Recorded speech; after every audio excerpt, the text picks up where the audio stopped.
नमस्कार दोस्तों, हिंदू धर्म ग्रंथों में कई ऐसे ऋषियों महर्षियों का वर्णन है जिन्होंने मानव जाति के कल्याण के लिए कई तरह के कार्य किए। वहीं कई ऐसे भी ऋषि हुए जिनकी तपस्या से इंद्र भी भयभीत हो गया करते थे कि कहीं उनका सिंहासन वह तपस्वी छीन न ले, और उस ऋषि की तपस्या को भंग करने के लिए अप्सराएं भेज दिया करते थे। दोस्तों, आज के इस वीडियो में हम एक ऐसे ही ऋषि के बारे में बताने जा रहे हैं जिसने इंद्र के भेजे हुए अप्सरा के साथ 907 वर्षों तक संभोग किए। लेकिन इससे पहले अगर आपने हमारे चैनल को सब्सक्राइब नहीं किया है तो सब्सक्राइब कर बेल आइकन दबाएं ताकि हमारे नए वीडियोस आप तक आसानी से पहुंचते रहें। दोस्तों, पौराणिक काल में महान ऋषि कंडू हुआ करते थे जो गोमती नदी के किनारे तप किया करते थे।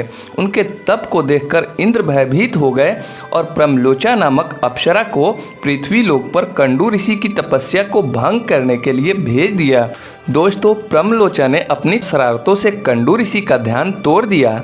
जैसे ही ऋषि कंडू की नज़र उस अप्सरा पे पड़ी, ऋषि उसके सुंदरता के प्रति मोहित हो गए और उसे अपने साथ मंदराचल पर्वत के एक गुफा में लेकर चले गए और लगातार 100 वर्षों तक भोग विलास किया।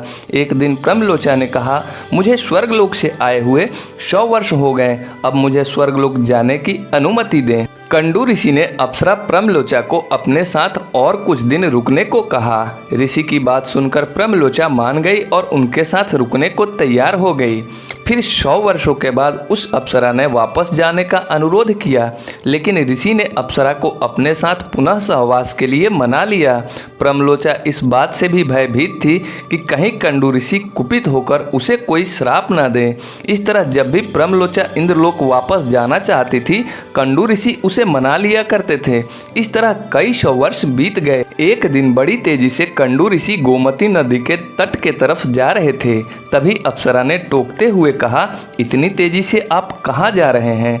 कंडू ऋषि ने कहा, मैं संध्या वंदन के लिए जा रहा हूँ, अगर नहीं गया तो मेरा धर्म नष्ट हो जाएगा। ये सुनकर प्रमलोचा बोली, इतने वर्षों में क्या आज पहली बार संध्या हुआ है?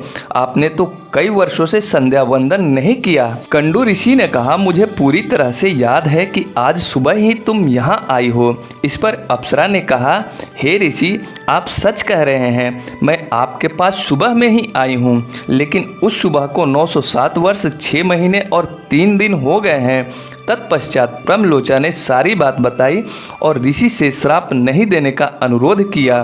कंडू ऋषि को अब आत्मग्लानि होने लगा था, अतः उन्होंने अप्सरा को पुनः इंद्रलोक जाने की अनुमति देकर पुनः अपने तपस्या में लग गए। दोस्तों, अगर वीडियो पसंद आई है तो लाइक करें, चैनल को सब्सक्राइब करें और दोस्तों के साथ शेयर जरूर करें।